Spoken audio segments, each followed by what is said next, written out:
All right, so NewOps Days Forum. This is a really fun experience where we're going to get the rest of you together to talk about the topics on the boards and to share some of your insights into those topics, and then you're going to share those back. I promise in the times that we've done this, no one has been bitten, no one has had anything thrown at them, no one's been booed, everybody's always super excited. So let's walk through how this works real quick. All right, so what is NewOps Days Forum? You get the posted questions on your topics. People can share those answers. In the example here, how can I get my leadership to invest in new tools? How many people have ever asked that? Everybody asked that, right? Some of the responses that we have in this sample. We had to show we lacked visibility to enable the cloud services and meet SLAs. We need to demonstrate investment, consolidates other tool capabilities. New paradigms equals new tools. That's just how it goes, okay? Now, this isn't the end result. The end result is the team gets together on the tooling group, and their report back are these two items. You highlight gaps and threats resulting in adopting new paradigms without the tools capabilities, right? That's what you need to communicate to your leadership in order to adopt the tools. And then also find tools that help bridge between the old and the new operating models. Make sense? So what you're going to do is you're going to look at the questions, you're going to provide some possible feedback and answers to those questions, and just provide one or two things that people need that they can take back and utilize in their work when they get home. Make sense? Okay. And what we'll do is we got these topics: containers, DevOps, security, cloud operations, leadership management, which is off to the right, tooling adoption, data analytics, and career development, okay? You've already kind of self-selected. We've got a couple that don't have anybody. That's perfectly fine. We do this at every event, and later this year, probably over the summer, we're going to be combining all the information from the various events, and we're going to post it onto the website. So you'll be able to go to the NewOps forums, go to the topic that you're interested in, and see all those takeaways and all the questions and answers, because we're collecting all of those Post-its, taking photos, and we'll get those posted as well, okay? So you get to contribute to the overall community content that's out there. All right, and then at the end, one or two people from your table will come up. You just talk for 3 to 4 minutes. Not a long presentation. Most people finish in 2, okay? It's not difficult. All right, let's get it going. I'm going to back up, and I'm going to put this up as a reminder of what we're looking for. I will go around the room. If you get hungry and need more nourishment, there's popcorn I brought in just in case you need some extra, okay? And then as soon as we're done, we'll do this for, I don't know, we'll probably do about 35 minutes, and then we'll have Doug talk, and then we'll do our report backs. Sound good? All right, let's get going. All right, so there's a few tables. You had your worksheets. Did everybody do their forum? I know this team finished. Did y'all get some insights? All right, bring your sheet up. One person out of your group will be fine. You can all come up as a group if you want. That's fine. And what we're going to ask you to do is, oh, thank you. Perfect. What we're going to do is ask you to just speak for just a couple of minutes about the question or questions that you addressed and those takeaways, those report backs, the things that we can all use from your expertise. All right, so we'll start over here. Everybody just go ahead and send your representative up with their sheet. You can line up on either side, and we'll get it done. It'll only take a couple of minutes.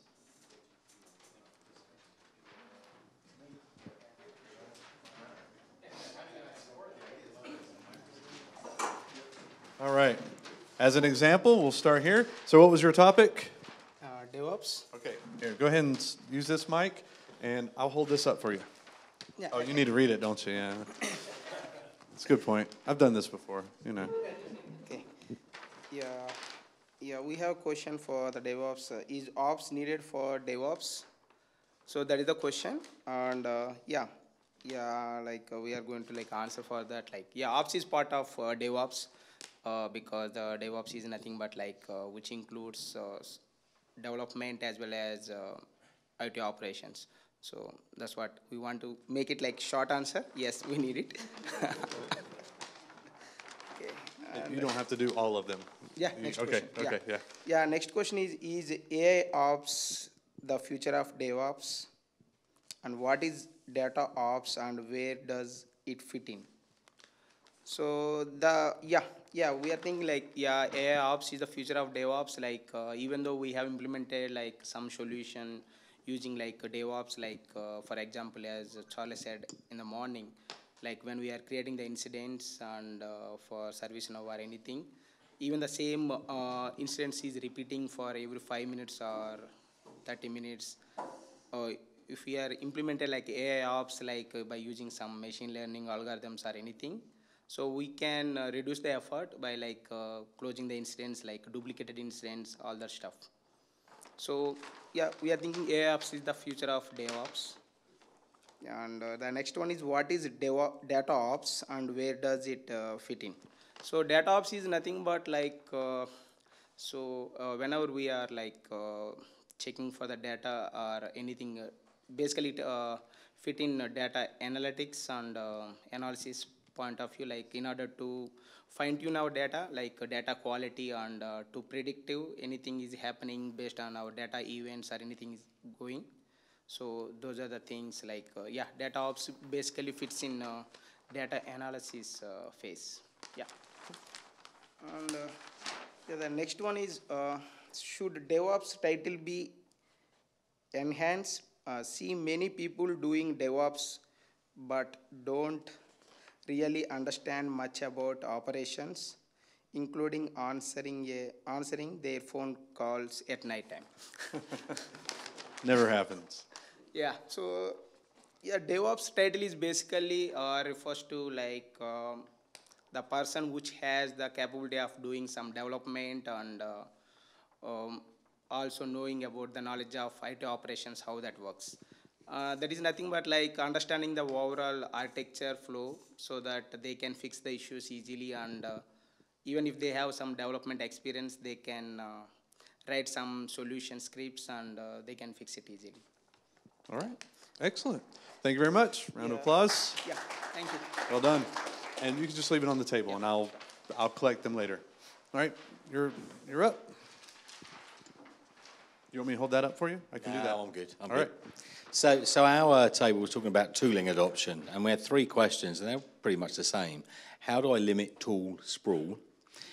There's so many tools. Should we set a standard, or should we let 1,000 flowers bloom? And then how do you maintain interest in the demand for new tools? Should we try and fail, and what's the approach we should take? And now I'll pass over to my model on the right. So the conversation, and just to set context, we had education, healthcare, finance, and then technology all represented at the table. So there was a good mix of people there.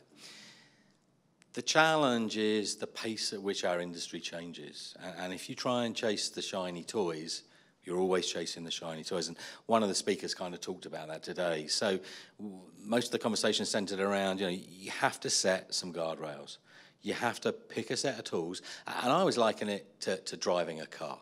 There might be a Tesla driver in the room, a Ford driver in the room, a Hyundai driver in the room, a Toyota driver in the room. Who cares? The cars will get us where we need to go. There's different features that are in those cars. But if your organization just picks one car and says everybody's going to drive the same car, you get there. You probably get there at the same pace pretty much. And it's the same with tooling. You have to go down a path. You have to think about, each of the tools, whichever space you're in, is a piece of automation. The key is automating the automation, connecting all of the tools together. If you don't go down a kind of a standard path, a standard approach to this, you build this huge tail of maintenance every time you try and change something. And the more you can get a common set of tools, every time you do want to do an uplift, every time you do want to change, it's easier. And so we had some very interesting conversations. To the piece about chasing the shiny toys or trying something, we also had a conversation around it's good to try, but you also need to recognize when you're not going anywhere and free your time up to focus on whatever comes next. And I think quite often through here people have talked about recognizing when something isn't working and moving on or failing fast. It's the same with tooling. Recognize it's not going to fail, but you're not going to get that traction in your industry or in your organization. Move on and find what comes next, because you can end up spending a lot of time in there. So it's about standardization. It's about setting guardrails. It's not about a free-for-all. If you enable a free-for-all, recognize you've got to have a lot of people maintaining it at the back end. Very good. Excellent. One of the ways I describe that frequently is, if you're spinning your wheels, you can still run out of gas. All right, next group. Patent pending, trademark something, yeah. Okay, yeah. right, you got this? Yeah, so this is on the leadership and management piece, and basically the same similar questions is that, how do I get ops teams to move past firefighting? I think the other one was, how do you, let's see here. How do you, before the stereotypical sysadmin and accepting new ideas, tool, languages, prediction, that kind of thing. So in our experience, what we do is we find a champion or an advocate. We focus on that person. We get that to where we get the transformation. And then as a peer-to-peer conversation and talk about the wins and the value that they brought, whether it is a transformation. It doesn't have to be a sysadmin going into predictive or whatever it is. But in this case, that's how we transformed the teams and our operations teams to get into more predictive. Looked at the wins, celebrated the wins, picked a champion, have that advocate celebrate and communicate to their peers of the wins that they had. And it has been successful. And we've been getting the adoption significantly. Excellent. All right, All right, thank you. round of applause. Thank you very much. So that concludes our NewOps Days event in Phoenix. I am thrilled that you were all able to make it, and I hope you enjoyed all the content. There's still probably some goodies and stuff out there. There's some more popcorn on the back corner, okay? You will receive an email with a survey. If you had a great time, my name is Josh. If you didn't, well, my name is Doug. Sorry, Doug, you're the closest one right here. But sincerely, I'm really glad you were here. We will be collecting all of these. All the content will be posted on newopsdays.org. And as I mentioned earlier in the day, we are going to be releasing a Slack workspace. I actually own it. I just haven't deployed it because I just got to get the invitation framework put in place. So, and some people to moderate, right? All right, so that'll be coming really soon. We do have more events coming, and if you are interested in having us come back again sometime, let us know that in the survey as well. Thank you very much, and thank you for all your contributions and your questions. You'll have a great rest of your day.